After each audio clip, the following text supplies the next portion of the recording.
आणि सरकारने ही जी कर्जमाफी केलेली आहे आणि त्यानंतरचं हे वास्तव समोर आल्यानंतर आता सरकारच्या वतीने बोलण्यासाठी सहकार मंत्री सुभाष देशमुख आता आपल्याबरोबर आहेत। देशमुख साहेब, आपलं स्वागत आहे। मात्र 30 जून 2000 ही जी मुदत सरकारने दिलेली आहे ती बदलायला हवी असं वाटतंय का? कारण आता जे वास्तव समोर आलेलं आहे त्यामध्ये 50% शेतकरी देखील या कर्जमाफीमध्ये पात्र ठरत नाहीये।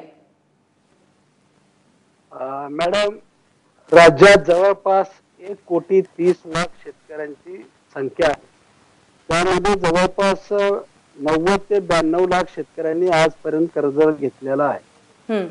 पैकी 45 लाख खातेदार असे आहेत की थकीत खातेदार आहेत, थकीत कर्जदार आहेत।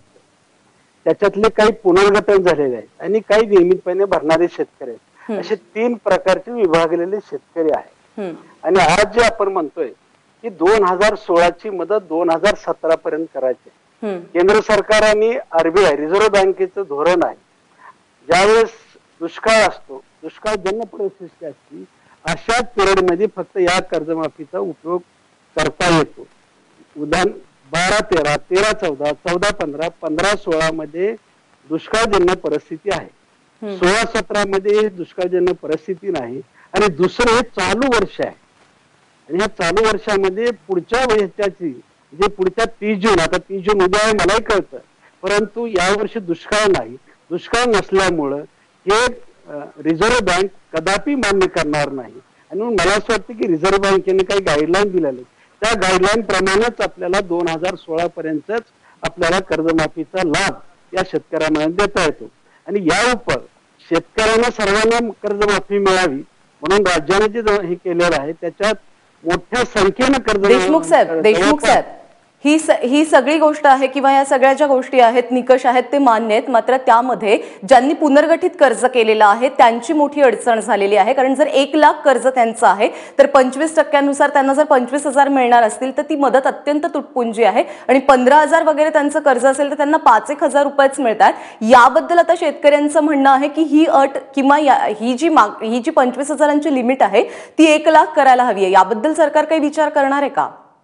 मॅडम, मागच्या कार्यकाळामध्ये 12-13, 13-14, 14-15च्या कार्यखंडामध्ये ज्या शेतकऱ्यांना दुष्काळामुळे कर्ज भरलं जात नव्हतं, भरू शकत नव्हतं आणि त्याला परत शेतीसाठी कर्ज मिळत नव्हतं, म्हणून राज्य सरकारने त्यावेळेस धोरण घेतलेलं होतं की या सर्व कर्जाचं पुनर्गठन करायचं, 1 वर्षाचं व्याज सरकारने भरायचं, पुढच्या वर्षाचं राज्य सरकारने 6% व्याज भरायचं।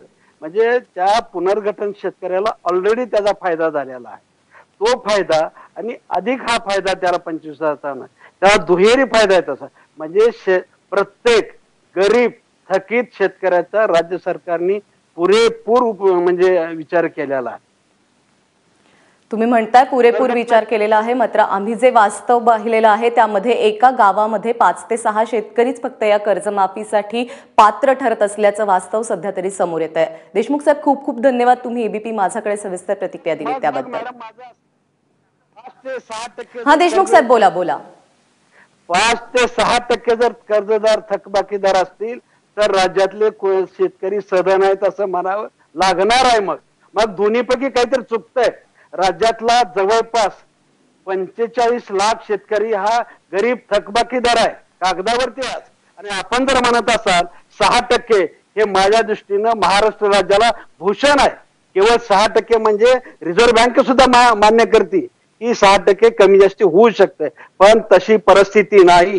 कुठली तरी जाणून बुजून तथाकथित नेते स्वतःला मोठेपणा घेण्यासाठी या शेतकऱ्यांना, या गरीब शेतकऱ्यांना वेठीस धरण्यासाठी गरीब शेतकरी आता चांगला मार्गाला लागलाय। मला असं वाटतं की राज्यातला 6% शेतकरी थकबाकीदार नाही, 40-45% पेक्षा जास्त थकबाकीदार आहे। राज्याचं मत, राज्य सरकारचं मत आहे जवळपास 90% शेतकऱ्यांना। नाही, पण देशमुख साहेब, मी 5 ते 6% शेतकरी असं म्हणालेलेच नाहीये। मी म्हणतेय की आम्ही पुणतांब्यामध्ये जाऊन जे वास्तव पाहिलं त्यामध्ये असं निदर्शनास आलेलं आहे की 5 ते 6 एका गावातले शेतकरी फक्त या कर्जमाफीसाठी पात्र ठरतायत, जे निकष आणि अटी आहेत त्यानुसार।